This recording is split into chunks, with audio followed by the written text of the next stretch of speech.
백두대간 27구간 산행길. 낯선 곳에서 하룻밤을 잔다는 설레임과 함께 백두대간의 가장 긴 코스를 산행해야 한다는 부담감을 안고 집을 나선다. 오늘 출발 시간은 23시 정각이었으나 조정출 팀장의 갑작스런 모친상으로 인하여 산악회에서 문상을 가기로 결정하여 이 시간 빠른 21시 정각에 백운 아트홀을 출발한다. 백운 아트홀 출발 21시 2분. 무박 1박 2일 산행 관계로 대원들은 큰 보따리를 하나씩 가지고 백운 아트홀에 도착한다. 예정된 인원이 모두 도착하여 백운 아트홀을 출발한다. 김총무의 인사말과 정 대장의 산행에 대한 소개가 있고 난 후 모두들 잠을 청한다.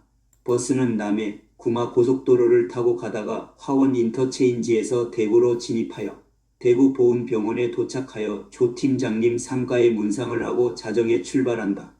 칠곡 인터체인지를 경유하여 중앙고속도로에 접어든다. 상가집에서 한 잔의 술 탓인가 모두들 잠에 취해 떨어진다. 버스는 잠시 휴식을 위해 안동 휴게소에서 들러 정차한 다음 출발한다. 오늘도 영주 인터체인지를 경유하여 봉화를 거쳐 태백을 경유하여 피제를 통해 대제에 도착한다. 이젠 버스도 이 길을 마지막으로 가는 것 같다. 다음부터는 중앙 영동고속도로를 통하여 산행지에 가게 된다. 그래서 마지막이라니까 아쉬움이 남는다. 대체 가까이 가니 버스는 불을 켜고 대원들 기상을 시킨다. 그런데 앞에 버스 한 대가 가는 것이 아닌가. 앞을 보니 관광버스다. 추측을 하여 보니 이분들도 백두대간 하시는 분들 같다. 이런저런 생각을 하고 가니 대제에 도착했다. 대제 도착 4시 4분. 대제에 도착하니 이미 버스 한 대는 와서 출발하였고 우리 앞에 온 차도 정차하여 대제에서 하차하니 대제는 온통 등산객으로 일색이다. 앞에 도착한 차를 보니 잔디밭 산악회다. 오늘 산행은 잔디밭 산악회와 함께해야 할 것 같다. 대제 출발 4시 12분. 산행 장구를 꾸리고 잔디밭 산악회보다 먼저 출발하기 위해 출발한다. 그런데 잔디밭 산악회도 같이 출발하는 바람에 뒤죽박 죽인 채 산행을 출발한다. 대제 산신각을 좌측에 두고 출발하니 인원이 많다 보니 정체와 지체가 반복되며 산에 오르니 불빛이 장관을 이룬다. 우측으로는 절개지가 보이고 철망이 발걸음을 잠시 잡는다. 잔디밭 산악회와 혼합된 가운데 이렇게 산행하다가는 안 될 것 같아 일정한 곳에 가서 우리 대원들만 따로 가기로 하고 장소를 물색하며 햇대등에 도착했다. 햇대등 도착 4시 32분.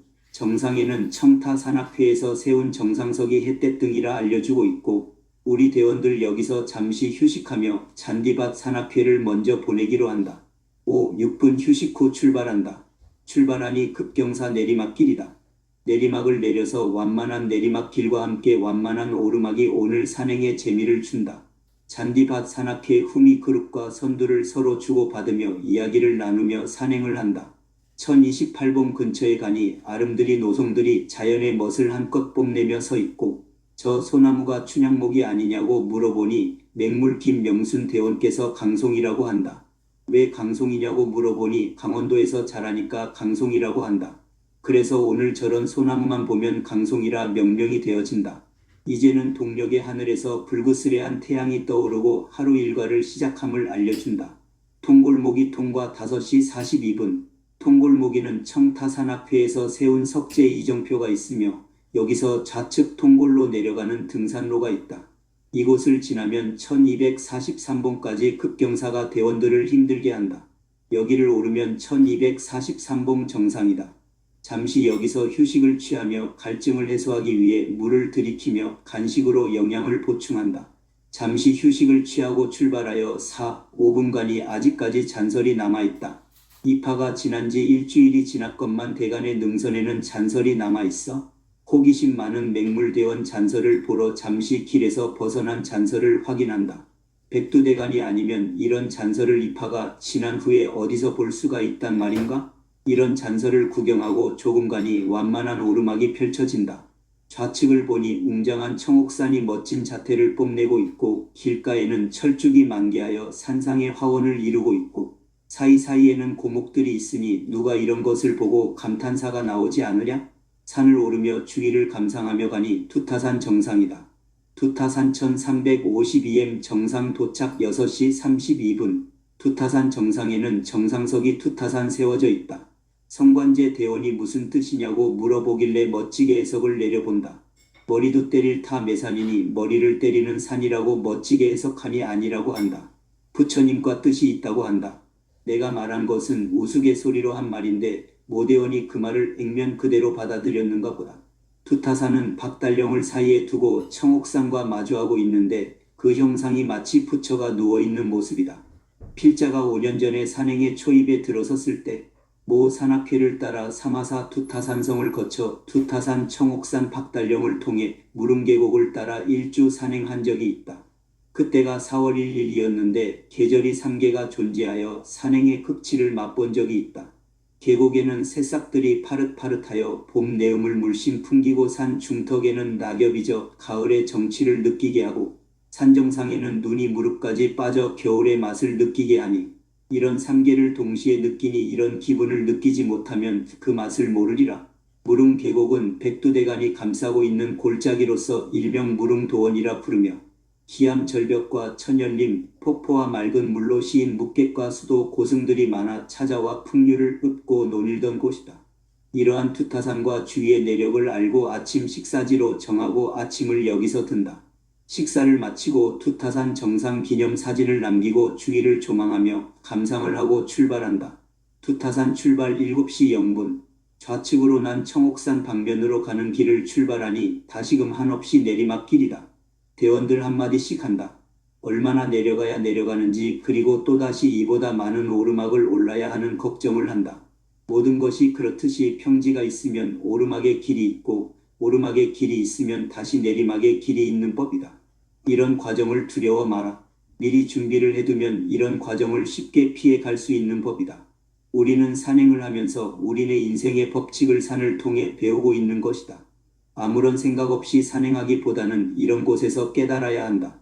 박달령 도착 7시 42분. 아침을 먹고 40여 분 산행을 하니 잠시 휴식을 취하게 만든다. 박달령에서 잠시 휴식을 취한다. 박달령 우측으로 난 등산길을 따라 내려가면 무릉계곡으로 가게 된다. 50대 중반 되어 보이는 분이 땀을 뻘뻘 흘리며 무릉계곡에서 출발하였다며 올라오신다. 잠시 휴식 후 출발한다. 박달령 출발 7시 51분. 박달령을 출발하여 조금 가니 뭄바이 이정표가 스테인레스판에 새겨져 있다. 약간의 사면을 올라가니 다시 오르막이다. 내가 옛날에 왔던 길하고는 다른 것 같다. 희미한 옛길을 생각하니 기억이 나지 않는다. 비탈진 급경사길을 오르며 우리는 참을 줄 아는 인내심을 배우게 된다. 성질대로 오르면 뛰어서 올라야 하나 그렇게 가다가는 몇 걸음 못 가서 퍼지고 만다. 그래서 산행을 하며 우리는 인내심을 배우고 정도를 가라는 법도 배운다. 이렇게 힘들게 올라가니 한두 분의 등산객이 물병을 가지고 물을 받으러 샘터로 가고 있다. 정상이 다가온 것이다. 물을 보충하러 갈까 망설이다 그냥 지나친다. 청옥산 1403m 정상 도착 8시 22분. 북에서 힘차게 뻗어내리던 백두대간이 금강산, 설악산, 오대산 등의 명산을 빚고 그 힘을 동해 쪽으로 밀어올리니 동해 지방 해안가에 이르러 솟아오른 명산이 바로 청옥산이다. 투타산과 바로 이웃에 있는 청옥산은 투타산과 함께 불리기 일수다. 투타산보다 청옥산이 50m 정도가 더 높은 것을 감안하면 청옥산이 먼저지만 늘 투타산의 명성 뒤에 있다. 사마사의 현액도 투타산 사마사로 되어 있을 만큼 이 고장에서는 투타산을 청옥산보다 우위에 두고 있다. 모든 만물은 제각각 성격이나 존재 가치가 다르기 마련이라서 청옥산 역시 그 나름의 아름다움을 지니고 있다. 그러나 청옥산은 굳이 자신의 이름을 앞세우려 하지 않는다. 각기 다른 모양으로 그 멋을 뽐낼 줄도 알지만 자연은 서로 어우러질 때 그 아름다움이 배가 된다는 것을 알기 때문이다. 투타산과 함께 사방에 들이운 능선자락이 그윽하고 청정한 숲그늘이 신선하다. 지푸른 동해를 굽어볼 수 있는 정상에 서면 임진왜란 당시 유생들이 의병들의 정신이 죽지 아니한다는 뜻에서 청옥산이라 하였다는 뜻을 짐작할 수 있다. 청옥산은 의병들의 정신처럼 푸르고 또 푸르렀다. 그래서 아름다운 절경을 감상하는 등산객의 발길이 끊이지 않는 곳이다. 청옥산 정상은 헬기장으로 되어 있으며 상부 쪽에는 한글로 청옥산이라고 화강암으로 되어 있으며 그 뒤에는 한문으로 이라고 화강암에 적혀 있다. 청옥산 정상 기념 사진을 남기고 출발한다. 여기서 알바를 하기에 충분한 것 같다. 정상석 뒤로 대간길이 있는 줄 알았는데 그렇지가 않다. 올라온 길에서 바로 업킥을 해야 한다. 그래야 알바를 하지 않으니 주의를 해야겠다. 청옥산 출발 8시 35분. 청옥산을 출발하니 정상 부근에 약초가 있는 모양이다. 50대 후반 보이시는 분이 약초를 캐고 있다. 참으로 한심한 사람들이다. 산행으로 왔으면 산행을 하고 자연을 보호해야지. 왜 산에 나 있는 나물 및 약초를 캐는지 이해하기 어렵고 우라가 치밀어 온다. 그 시대의 사람들 속히 말하면 보리고개를 알고 동시대에 태어난 사람들이다. 지금껏 산에서 나물 캐고 약초를 캐는 사람 보면 보리고개를 같이 태어난 사람이다. 요즘 젊은들은 약초를 몰라서 못 캔다. 암흑운 속에서 우라가 터지는 것을 참으며 청옥산을 출발하니 다시금 내리막길이 펼쳐진다. 내리막을 내려서니 연칠성령에 도착했다. 연칠성령 통과 8시 57분. 연칠성령에는 지나가는 나그네가 하나씩 돌탑과 이정표가 반겨준다.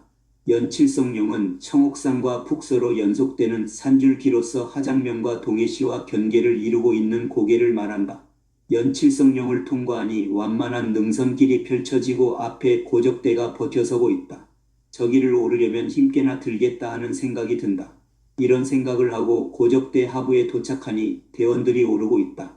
거의 직벽에 가까운 산을 한 줄로 서서 오르니 속도가 나지 않는다. 잔디밭 산악회와 같이 오르고 있는데 여기에는 부부와 부자와 또는 홀로 오신 분도 계신다.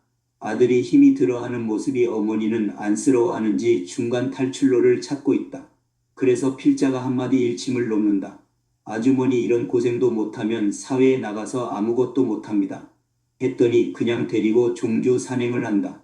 이렇게 힘들고 땀을 내어 오르니 정상에는 고적대라는 정상석이 반긴다. 고적대 도착 9시 22분. 정상에는 화강암으로 고적대라 정상석이 있고 주위에는 안내판에 대가 하나뿐이라고 적혀 있다. 그러나 우리는 백두대간을 하면서 대가 들어있는 것을 몇 개 보았다. 만복대, 문장대 등 하나의 공통점은 이들 대 정상에 오르면 사방, 팔방이 확 트여 모든 것을 볼 수 있다는 것이다. 이곳 고적대도 정상에 올라서니 한마디로 말해 일망무제이다. 푸르름으로 온 산하가 푸르고 그 앞 갈미봉으로 가는 대간길에는 암릉이 멋지게 펼쳐지고 안봉 밑 계곡에는 무릉 계곡이 펼쳐져 하나의 신선이 된 기분이다. 이게 천국이 아니고 또 무엇이겠는가? 잠시 이런 감상에 푹 빠졌다가 보니까 사진을 남기자고 부른다.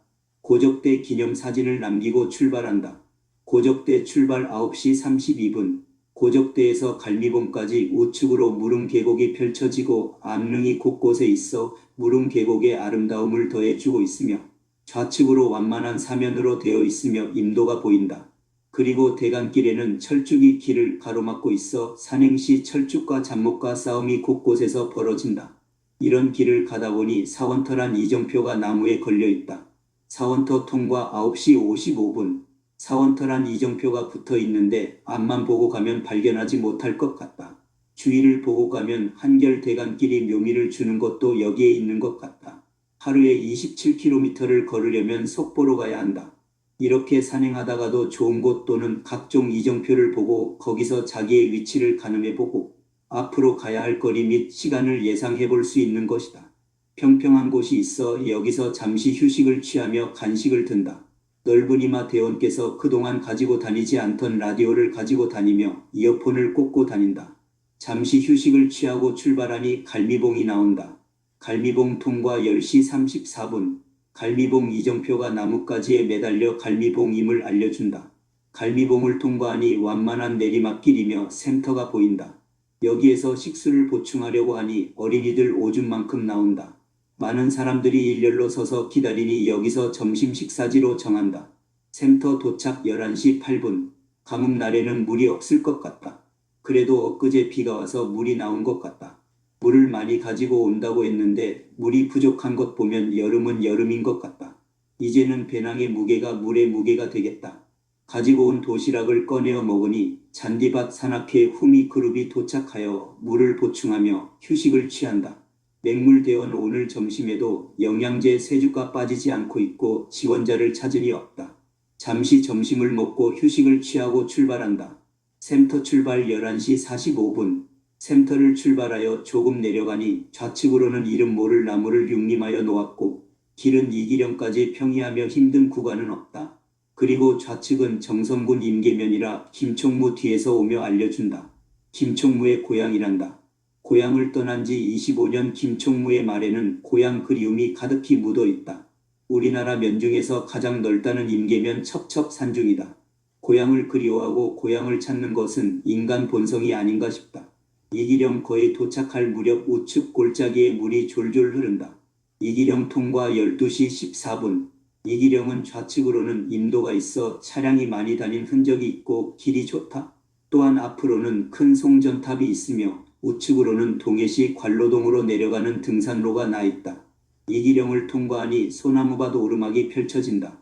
잔디밭 산악회들이 소나무 밭에서 점심을 들고 있다. 오르막을 올라 평평한 안부에서 잠시 휴식을 취하니 잔디밭 산악회원들이 올라온다. 우리 대원들 휴식을 마치고 서둘러 출발한다. 헬기장 통과 12시 55분. 헬기장을 통과하여 완만한 능선을 가더니 다시 급사면이 펼쳐지며 내리막길이 나온다. 여기를 내려서서 다시 고발이 오르막이 나타난다. 여기를 힘들게 오르니 상월산 정상 표말이 나무에 걸려있다. 상월산 970m에 도착하니 고사목과 암릉으로 되어 있다. 우측으로는 안반으로 되어 있어 그 뒤로는 낭떠러진다. 여기서 아주머니 두 분이 사진을 찍고 있어 고향을 물어오길래 제철소 다닌다고 했더니 광양 인동리가 고향이라고 하며 현재 친정이 거기에 있다고 한다. 반갑게 주고받으며 정상에 있다 보니 선두 그룹이 보이질 않아 속보로 걷다 보니 앞에서 쉬고 있다. 선두 그룹과 함께 쉬며 있으니 광양 아줌마 일행이 우리 앞을 지나가서 우리 대원들 반갑게 인사를 하며 아줌마 일행을 보낸다. 아줌마 일행은 잔디밭 산악회 회원으로 오늘 대간길을 걷고 있다. 잔디밭 산악회는 서울에 있는 산악회로서 월 2회 산행한다고 한다. 반절은 계속 대간을 하시는 분들이고 나머지 분들은 빠진 구간 보충하는 분 및 처음 참가하신 분들이라고 말한다. 잠시 휴식을 하고 출발하여 내리막을 내려서는 길에서 모두들 서 있다. 대간길이 잔디밭 산악회 대원이 가는 길이 맞다고 따라오라고 하는 모양이다. 저 밑에까지 내려간 정대장 뒤에서 부르는 대원들의 청에 모시겨 다시 올라와 잔디밭 산악회 대원이 낸 대간길로 들어선다. 잔디밭 산악회 대원이 낸 길은 우리가 처음으로 길을 낸 것 같다. 아직 길이 나 있지 않아 시간이 많이 걸린다. 없는 길을 만들어 가다 보니 맨 처음 우리가 내려오려고 한 길과 마주치는 곳이 바로 원방제다. 원방제 도착 13시 36분. 원방제에 도착하여 잠시 휴식을 취하며 모 대원에게 심할서를 10장 써야 한다느니 경위서를 써야 하니 농담이 오고 간다. 정대장 화가 난 모양이다. 타 산악회 대원의 말을 듣는 대원들이 몹시 서운한 모양이다. 이러한 정대장을 대원들이 다독거리며 화를 풀게 한다. 화를 푼 정대장 원방제를 출발한다. 원방제는 좌측으로는 인도가 있고 우측으로는 동해시 삼흥동으로 가는 등산로 옛길이 있다. 원방제 출발 13시 43분. 원방제를 출발하여 앞에 펼쳐지는 고바위를 올라 완만한 능선을 타고 가다 보면 다시 고바위를 치고 오르면 헬기장이 나온다. 1022봉 헬기장 통과 14시 40분. 헬기장을 통과하니 다시 내리막길이다. 내리막을 내려서서 완만한 능선이 이어지다 다시 오르막이 나오며 전망 좋은 바위가 나온다. 박성용 대원 퍼지기 일보 직전이다. 여기서 잠시 휴식을 취하며 영양을 보충하고 식수도 보충하여 잠시 에너지를 보충한다. 모든 대원들 잠시 휴식을 취하고 힘을 내어 987봉을 오른다. 987봉 통과 15시 20분. 987봉을 통과하여 약간의 내리막을 내려서고 완만한 능선이 이어진다. 모든 대원들 장거리 산행에 지쳐있다. 다시 오르막을 올라서니 922봉을 지나친다. 922봉 통과 15시 55분. 922봉 정상은 대간길에서 조금 벗어나 있다. 이제는 백봉령이 다가온다는 희망 아래 발걸음이 가볍고 빠르게 움직인다. 희망이 있으면 아무리 고통도 어려움도 쉽게 극복할 수 있는 게 우리 인간의 본성이 아닌가 생각된다. 832봉 통과 16시 7분. 고만고만한 봉우리를 몇 개 넘어서니 자병산 환경 파괴의 현장이 보인다. 나무 숲 사이로 보이는 그 흉측한 모습을 보니 파괴의 현장이 얼마나 무서운지 그 실상을 체험한다. 아, 불쌍한 자병산. 산은 우리의 어머니이니 산을 해치는 자는 어머니를 해치는 자이다. 지들이 어디서 왔는지 어디서 태어났는지 어디로 돌아가는지도 모르고 어머니의 뼈와 힘줄을 자르고 속살을 파 해치고 있으니 그 엄청난 죄를 어찌 다 감당을 하고 갚으려는지 원상복구는 차지하고 지금이라도 더 이상의 훼손이 없기를 간절히 바란다. 이런 마음으로 기도를 올리며 도착하니 헬기장이다. 헬기장 도착 16시 20분. 헬기장에 도착하여 잠시 휴식을 취하며 하산주를 어디서 먹을 것인가 잠시 논의하다가 김 기사가 민박을 정한 곳에서 먹기로 하고 헬기장을 떠난다. 헬기장을 출발하여 10여 분 가니 버스가 보이고 백봉령 식당이 보인다. 백봉령 도착 16시 31분. 백두대간의 혈맥이 꿈틀대는 백봉령 정상에 서서 동해를 본다. 저거였을까? 뼈에 사무치는 해협을 건너와 조국의 해안에 포말로 부서져 안기는 저 동해의 흰 눈물이었을까? 아니라고 그게 아니라고 다시 동해가 온다. 김 기사한테 민박 정한 곳을 물어보니 무릉계곡 입구라고 한다. 하산주를 민박집에서 마시기로 하고 버스에 승차한다. 백봉령을 출발하여 그 험한 백봉령 도로를 따라 무릉계곡으로 가는 버스 안에는 막걸리 박사, 넓은 산님 어느 사이에 이곳 막걸리인 촉껍데기 막걸리를 가져와 한 잔씩 권한다. 이 고장의 막걸리 촉껍데기 술을 맛보고 차장에 펼쳐지는 영동 지방의 수의 현장을 보게 된다. 아직 복구 공사가 한창이며 백봉령 골짜기가 다 쓸려나간 것 같다. 이러한 현장을 보니 자연의 위대한 힘을 느끼며 무릉계곡 입구에 도착하여 예약해 둔 무지개 식당 2층에 여장을 푼 뒤 3층 옥상에서 가져온 삼겹살을 구워 먹으며 쇠주로 한 잔씩 기울인다. 오늘 하산주는 연성주 대원 부부께서 협찬을 하여 하산주를 풍성하게 준비하였다. 쇠주 대병이 금세 동인하고 삼겹살도 바닥기나 가져온 라면으로 저녁을 때우고 세면장으로 가서 샤워를 하고 내일을 위해 잠을 청하니 귀가의 연성주 대원 부부 신혼방을 만들어 주었는데 모대원 둘이 들어가 같이 잔다고 난리를 피우는 소리에 잠이 들었다.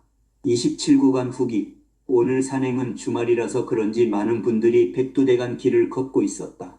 또한 그분들의 대간의 목적은 하나의 의지와 정신의 시험이 목적이었고 극기력 시험장이었다.